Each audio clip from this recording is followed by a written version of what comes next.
feel like I've done so many of these this year, but it's still like exciting to do another one.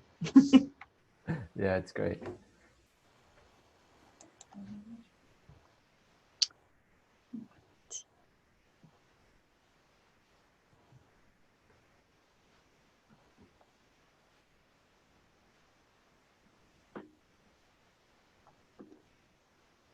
Good afternoon, everyone. Welcome to today's webinar. I see some people are starting to filter in. So you may have noticed a poll pop up on your screen. So if you can please go ahead and fill that out while we wait a few minutes to have everyone sign on. And make sure you scroll down as well, as there's 3 questions in the poll.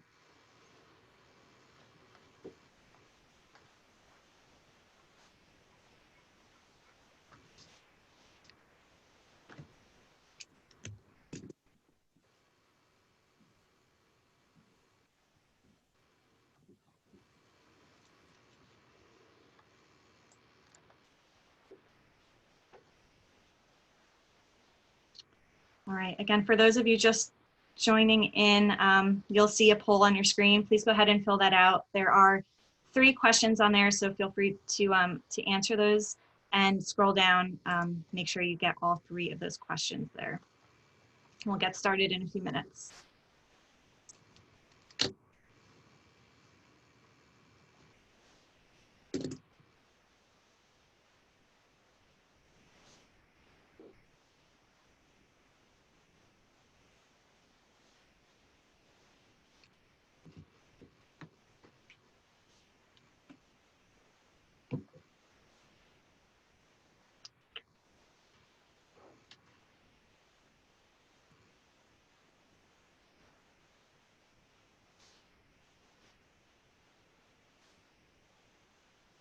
Looks like we still have some people coming in, so we'll just give it another minute.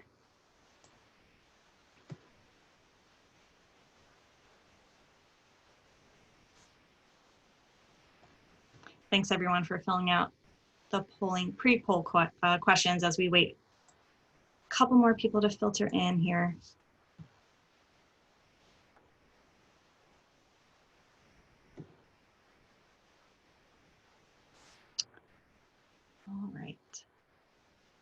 All right, well, it is 3:30 on the dot here on my computer, so we will go ahead and get started. Good afternoon, everyone. Welcome to today's webinar titled Safe Return to Training and Sports in High School Athletes. So as we know, as high school athletes' lives and daily routines have basically been turned upside down as a result of this year and all the quarantines and canceled sports seasons, it's likely that their nutrition, hydration, and exercise routines were also disrupted. So thanks today for joining us to learn more about this important topic. My name is Liz Jelkowitz, and I'm a registered dietitian with the American Dairy Association Northeast, and I help to lead up our sports nutrition advisory panel. I also work closely with Brenda Beltram, whom some of you may know. She's our sports marketing specialist. So for those of you who may not be familiar with American Dairy, we're a nonprofit organization that represents about 10,000 dairy farm families across our region. And that region includes New York, New Jersey, PA, Maryland, Delaware, Northern Virginia, and DC. Next slide. So on this slide, you see the Refuel with chocolate milk logo. And so here, basically just want to let everyone know that we are really committed to nutrition education and research-based communication. So we collaborate with a variety of partners within our region, both private and the public sector, including our high school athletic associations. So the American Dairy's Refuel with Chocolate Milk program helps to sponsor high school athletic championships. And we also provide a lot of nutrition education for coaches and student athletes. I also want to mention here too that we are holding a raffle during this webinar. So 3 lucky attendees will be selected at random to win a Refuel with Chocolate Milk weight room cooler, which is a pretty cool prize, as well as $500 to stock it with chocolate milk. But you must stay on for the entire presentation to be eligible for this prize. So good luck to everyone. We'll be announcing it right at the end of this presentation. Next slide. So on this slide, you'll see our 2020 Sports Nutrition Advisory Panel here at Adane, which I help to manage. And One of the main jobs of these panelists is to help create relevant and timely content for you, our high school coaches and athletic trainers, as well as our student athletes. So we work closely with Heather Mangieri, who's pictured here in the first row, the second row all the way to the left. She's our lead consultant, and she helps to strategize around the content that we create for you during the year. Matt Darnell, who's our presenter today, is also pictured here in the top row. I also wanted to take a quick moment to share our website with you all, which is americandairy.com. So here you can access tons of free resources that range from general dairy nutrition like milk, yogurt, and cheese to sports nutrition topics that our Snap panel creates for you. So be sure to check that out. And then lastly here are our social media handles. So if you don't already follow us, please do. There is a lot of great content that goes out on those platforms that can be shared with student athletes as well as their parents. Really useful sports nutrition information in particular. So now I am pleased to introduce you to our speaker, Matt Darnell. Dr. Darnell is an assistant professor within the Department of Sports Medicine and Nutrition at the University of Pittsburgh, and he's also the director of the Sports Science Master's Program. Additionally, he also serves as a sports dietitian for the Pittsburgh Steelers. Matt earned his doctorate in rehabilitation science and sports medicine, and he received his bachelor's and master's degrees in clinical dietetics and nutrition at the University of Pittsburgh. Matt's a registered dietitian, a board certified specialist in sports dietetics, and a strength and conditioning coach certified. And his background and research interests include nutrition and exercise approaches for improved athletic performance, injury prevention, and rehabilitation. So without further ado, please help me welcome Matt Darnell. Thank you, Liz. I appreciate the introduction, and I'm happy to be here all with you today. As Liz mentioned, my background is in clinical dietetics and nutrition, and my doctorate is in rehab sciences and specifically sports medicine. And so I really, neuromuscular aspects of sports injury is one of the main things I was studying in getting my doctorate. And so this is a topic today that is near and dear to my heart, and talking about safe return to training in sports, specifically today for high school athletes. So if you go to there, thank you. So by the end of this session, really what the goals are of this talk is hopefully to have you understand the risk of training following periods of inactivity and what that looks like and why there are some risks within that. And then to be able to implement a scaled and periodized training approaches following periods of activity. So how you could return to play safely. And also just go over ways to incorporate preventative training exercises into practices and warm-ups. So next slide, please.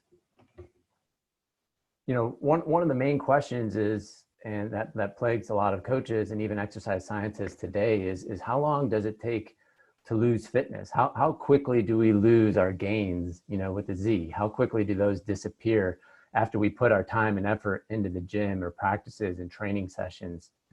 And we see from the research that it takes, for cardiovascular fitness, we start to actually lose some of those adaptations anywhere from 7 to 14 days following periods of inactivity. Now, some of this research is extreme, where it goes to straight bed rest, where, they were taking subjects and they were exercising them through a training program for 6 to 8 weeks, and then they make them lay on a bed for 7 days and do absolutely nothing. But some of the research on this has even taken marathon runners and up into a race, and then 2 weeks post that race, where they only allow them to do 1 day of activity a week, light type of jogging. So almost cutting their normal training routine by about 80%.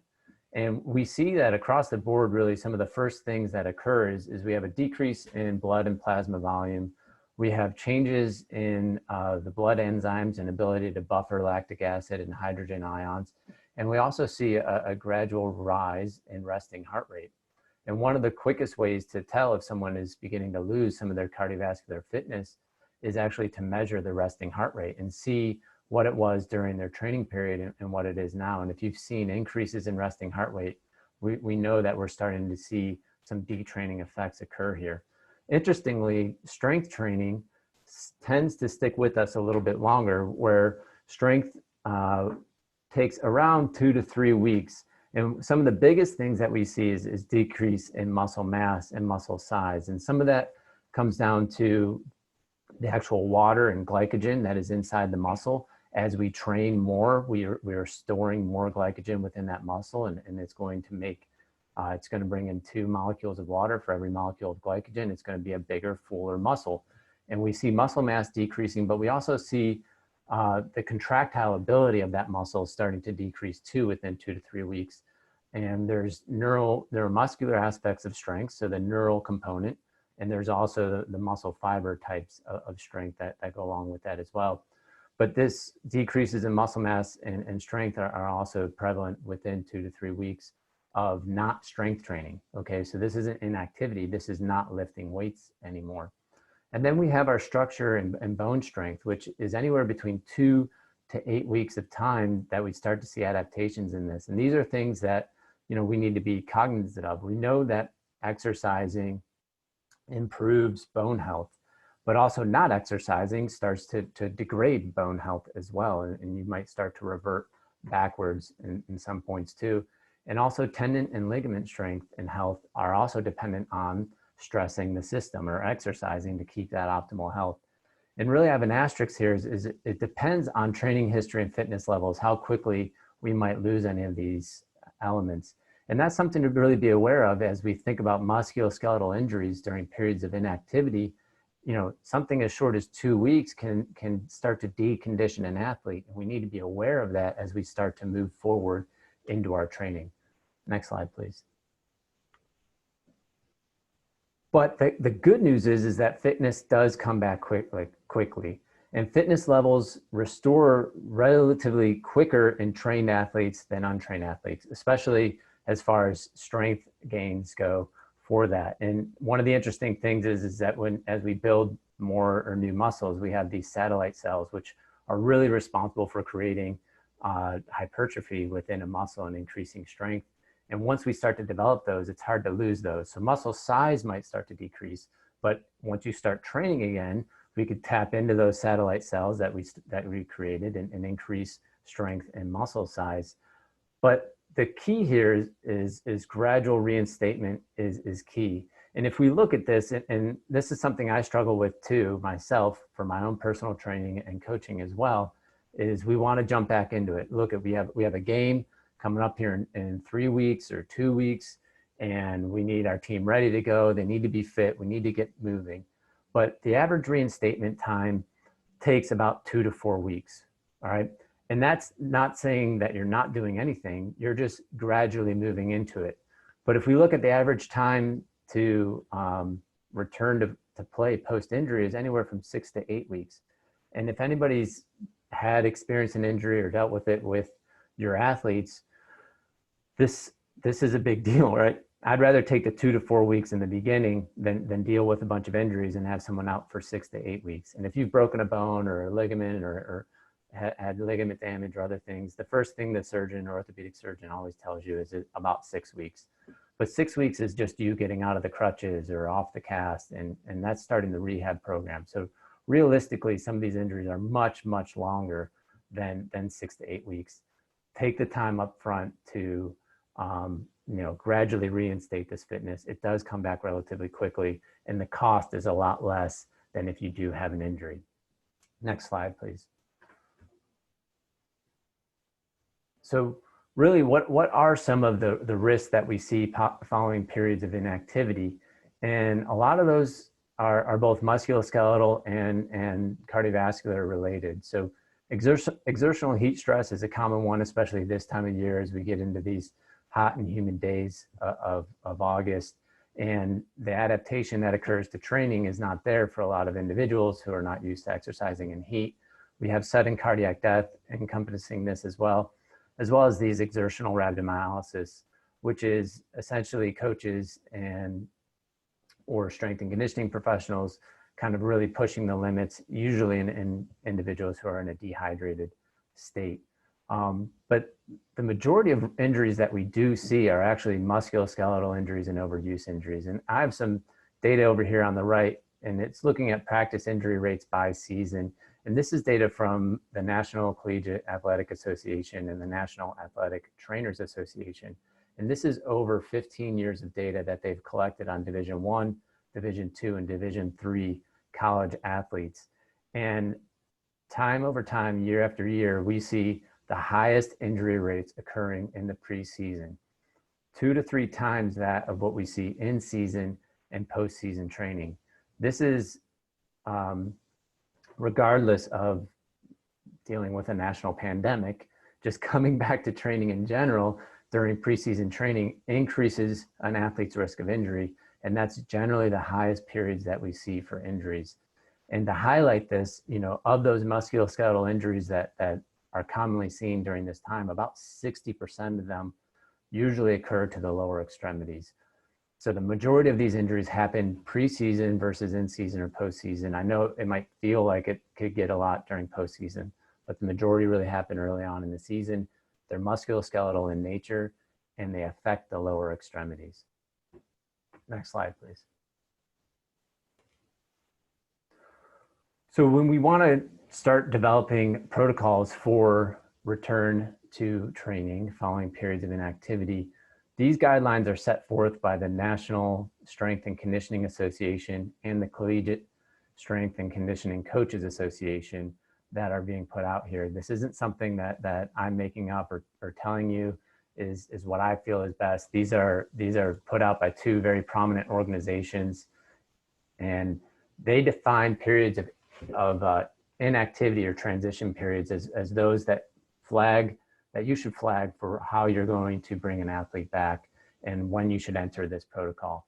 So these periods include any inactivity that's greater than or equal to 2 weeks. So any time period that an athlete has not been training or participating in a sport greater than or equal to 2 weeks, or what they call transition periods. So these would be student athletes beginning under a new head sport coach. So maybe they were coming from summer baseball and now they're coming into fall football or whatever the sport might be.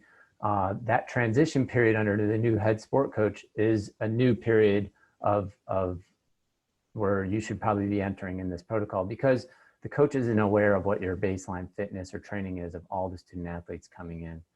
This also includes transfer or freshman athletes or athletes starting under a new strength coach. Again, you have to assume that you are not sure what their training was and you're going to implement this protocol here.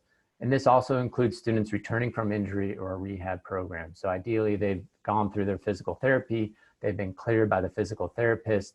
The next thing that you don't want to do is throw them right back into practice right away, where everyone else has already had 6 to 8 weeks behind them in training up to that point. This is a time period when you would also implement this rule here. Next slide, please. One thing I really want to highlight, and I can't say enough, and this is a quote that I learned when I was working with Naval Special Warfare in Coronado, California, and they love to say this: slow is smooth, smooth is fast. And this applies for sure during these transition periods and following periods of inactivity. You know, most injuries occur because coaches do too much, too fast, too soon. And we got to go back to those numbers. 2 to 4 weeks is all it takes to bring someone back up to a level of fitness usually adequate for your sport or activity. 6 to 8 weeks at a minimum for your time to come back from an injury. So it takes, go slow, go smooth, right? And in the long run, you'll be faster and healthier for that. So just really emphasizing this here. And this kind of is highlighted in the rule that we're going to cover next. Next slide, please. So really, when we look at these guidelines for safe return to training, we want to ensure that the training is developmentally appropriate, and we want to make sure that it's not excessive, and coordinate and communicate what your training is going to be between the sports coaches, the athletic trainer, and the strength coaches. You know, there should, if you have athletic trainers at your facility, if you have a strength coach, then communicate with them so they understand what the program and plan is. if you're a sports coach and you have athletes that will also be working with the strength and conditioning coach, it really helps to be on the same page. So the strength coach isn't running them that morning, and then when you have them in practice later that night, you decide to run and condition them as well. That's not good communication, and that's overworking the athletes for the purpose of overworking them and not trying to make them better.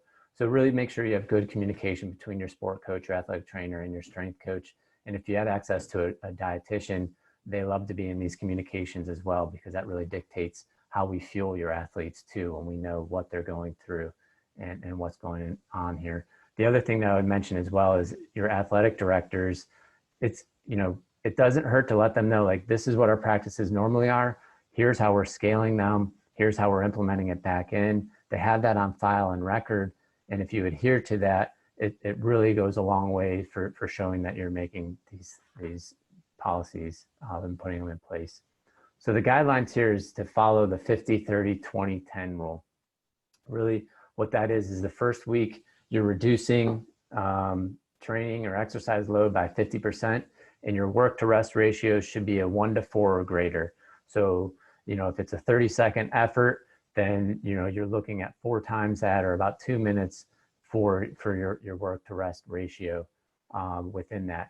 Week 2, then reduction of exercise or training load is 30%, 20% in week 3 with normal work to rest ratios, and week 4 is 10% within that. This includes any activities you're doing on the field and any strength and any conditioning test that you might do. So if a conditioning test that you would normally do with the football team is 16 100s, your first week you should be doing 8 of those and allowing appropriate rest between that at a maximum. Next slide, please. So for multi-sport athletes as well, consider participating in only one sport or practice or conditioning session. So if you have multi-sport athletes, just make sure they're doing only one of those for the team, or do a 50% reduction in workload in each of the sports and conditioning sessions for that athlete as well would be an appropriate exception on that as also. Next slide, please. In the weight room and for weight training, or if you're doing any strength and conditioning work, it's recommended to follow the FIT rule. So this is frequency, intensity, relative volume, and time. So frequency is the sessions per muscle group per week. And the intensity relative units is sets times reps times percentage of your 1 rep max in a decimal. So if it's 50% of your 1 rep max, then it's 0.5 times sets times reps. And then time is the rest interval that's put into that. So if you go to the next slide, we could have an example of what that might look like here. So during week 1, we're looking for the frequency of about 3, the intensity intervals of 11 to 30, and the work to rest ratio around 1 to 4. And then by week 2, your frequency or sessions per week is at 4, 11 to 30 is your intensity relative ratio, and 1 to 3 would be your work to rest ratio on these lifting routines and exercise sessions. Again, this is sessions or exercises per week. So if you're doing bench press, you shouldn't be doing more than 3 chest press exercises that week, if that makes sense within that. Next slide, please. And I included this checklist here from the NSCA. They have a training safety risk factors following periods of inactivity. And you could go through this checklist here and really make sure that you're including these pieces as you're thinking about starting off or planning your coaching sessions for the season. Next slide, please. The next piece here I want to talk about is injury prevention training, and what does that look like? And we hear a lot of this injury prevention type of workouts or sessions that you could incorporate to try and reduce the risk of musculoskeletal injuries within your athletes. Again, the majority of musculoskeletal injuries that we see in most sports that are not overhead sports are lower extremity injuries. And so when you're looking at an injury prevention training program, you really want to look for something that incorporates a minimum of 3 of the following components. So the strength, balance, agility, flexibility, and plyometrics you should have a minimum of 3 of those, and some incorporate actually all of those components within the program. The frequency is, again, a minimum of 2 to 3 times per week. And this is in the preseason and throughout the regular season. And the duration is anywhere between 10 to 20 minutes. A lot of these injury prevention programs have been developed to be incorporated into your warm-up routine for the practice that day. I think this is a great way to implement it. You're kind of killing two birds with one stone. You're getting your warm-up routine down, and you're also kind of putting an injury prevention element on it for yourself or for your athletes. Next slide, please. So one program, and there's many that are out there that I'm going to highlight today, is the Prevent Injury and Enhance Performance program. And I actually checked with one of my buddies who's a big ACL injury prevention researcher, Dr. Nick Clark, and I texted him randomly the other day and I said, hey, you know, if you had to pick one program, what would it be? And he actually highlighted this one, so it made me feel good about selecting this. But the Prevent Injury Enhance Performance, the PEP program, has been shown in research to improve strength and balance and reduce knee injuries. There's a KIP program out there. There's the FIFA 11 Plus. There's a handful of other programs that are out there as well. Stanford Health has one as well. Sanford Health has one as well. And they're all good programs. Just make sure it includes those things that are on the list. So if we take a look at the PEP program here, we'll go to the next slide. One of the things that I also want to emphasize here is make it sport specific for you as well. So some of these are very much focused on soccer or basketball or football, but you could add elements that are unique to your sport within the essence of this. So warm up would be a jog, sideline to sideline, forward jog, a shuttle run, which would be, you know, a side shuffle, side to side, and backwards running for a warm up. One thing that you always want to cue is proper form and technique, right? An upright posture, level hips, good form, so legs, knees underneath your hips, and maintaining an appropriate center of balance. And this should be done throughout all the movements throughout the activity. So it's not just doing the movements, it's doing the movements correctly as well. And you want to make sure you're keeping an eye on that. Next slide, please. So after the warm-up, you could go into a light stretching routine. The guidelines for this program too have actually incorporated this stretching routine post-practice and not pre-practice as well. You could make it work either way. This isn't exactly a dynamic warm-up, but it's 30 seconds by 2 reps each of a calf stretch, a quadricep stretch, a figure 4 hamstring stretch, inner thigh, and a hip flexor stretch. Next slide. And then a strengthening component to this is always recommended. Like I said, this one has a walking lunge, 2 by 20 yards. And it also incorporates a Nordic hamstring curl, which is pictured here. If anyone's not familiar with it, the Nordic hamstring curl, a partner kind of holds your feet and calves, and the girl is going to slowly lower herself down using eccentric contraction of her hamstrings. And then she could do kind of like a push up off the ground and curl back up. It's a very strenuous test. You might even have to decrease the sets and reps on this.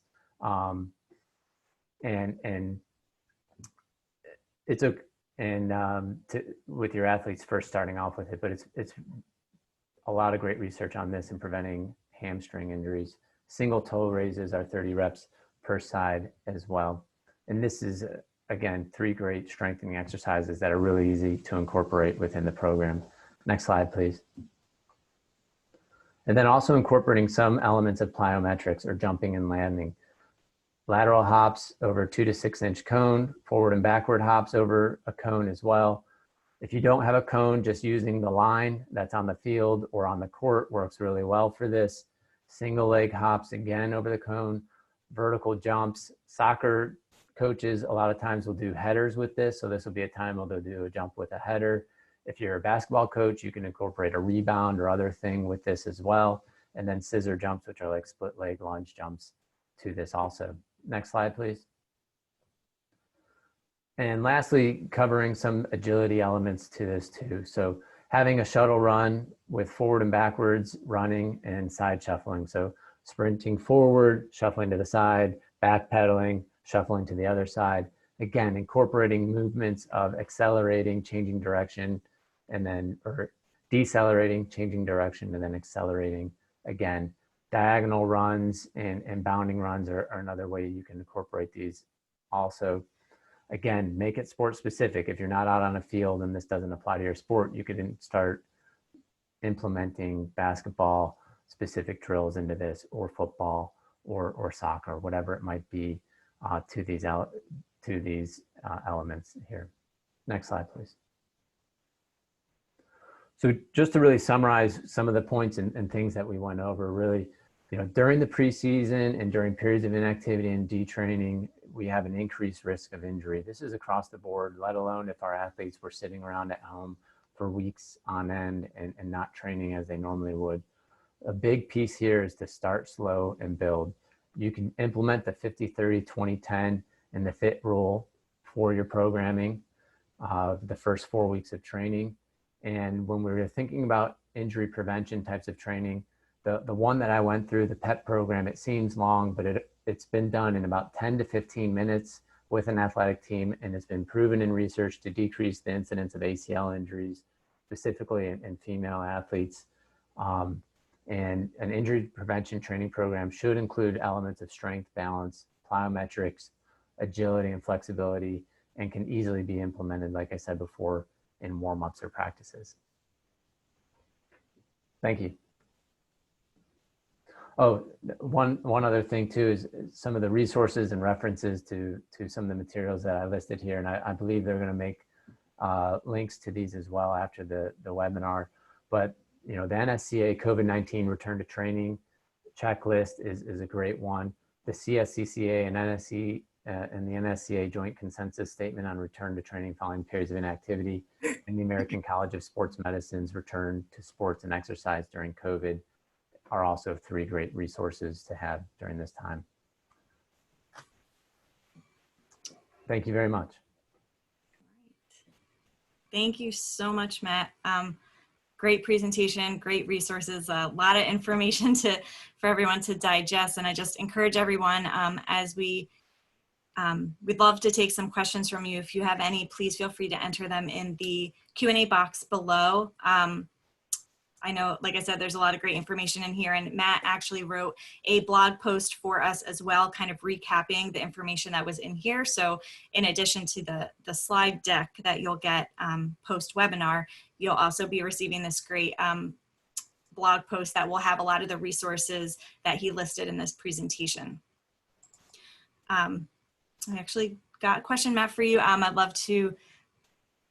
Okay, so the question here was from Owen, and he wanted to know, this is an interesting question. So would you do the same for men and women? Like, I guess he means in terms of some of the recommendations for these high school athletes, would you do the same for men and women? I would. I think the study that I mentioned before was done in female athletes, and that's because there's been data that's shown they're at increased risk for ACL injuries, but males still have a higher number of ACL injuries per year, and lower extremity injuries, hamstring injuries are common across both men and women. Okay. And so to be able to do these properly, I would implement it exactly the same for the most part between male and female teams. That's really helpful. And I guess too, in terms of different sports, it may vary slightly, but I think you mentioned that earlier too, that it could be kind of, utilized across. Exactly. Yeah. I mean, the program that I highlighted, the main thing is that you include those core elements: strength, flexibility, balance, agility, within the program. It's easily implemented, and that's the main thing. And you could add elements that are more specific to your sport to that. And there's plenty of resources available for that online. Excellent. Yeah, and like I said, we did link to that resource in the blog post that you wrote for us. So that will be a great resource for coaches to utilize during the season. So thanks so much, Matt. Sure. If there are any other questions that you think of, please feel free to still type them in the box, and I could try to catch up with Matt after this presentation and have those answered for you as well in the post-webinar e-blast. Mallory, can you go to the next slide, please? Or Courtney. So just real quick, these are 2 upcoming webinars. So this was a series called the Come Back Stronger series. And so next Tuesday, we have Heidi Skolnick, who is also a sports nutrition panelist for us, presenting more on the nutrition aspect of things. And then the following Tuesday, September 15th, we have Molly Morgan, another sports nutrition panelist, focusing on hydration. So the registration information for those will be included in the e-blast as well. So just as a reminder, well, you just saw a poll pop up on your screen there, so please go ahead and fill that out. There are several questions, so you'll have to scroll down. But I wanted to also let you know, I'm so sorry here. We did select the raffle prize winners during the presentation for the weight room cooler and the $500 to stock it with chocolate milk. And so I don't have a drum roll, so we could just pretend, but drum roll.